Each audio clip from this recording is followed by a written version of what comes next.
Me. Hey, Butthead, what are you supposed to do with this volleyball again? Ah! It's really heavy. I already explained it to you, ass munch. We throw it on his head, and then we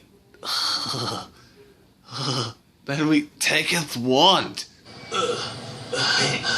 Okay, I get it. Sure, dude. Yeah, positive. Just throw the volleyball. Okay. We'll throw it on the count of 3. Okay. 1, 2, 3. You want a piece of me, boys? Huh? You want a piece?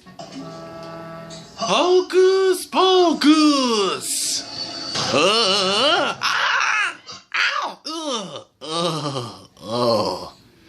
Damn it, this hurts! Ow!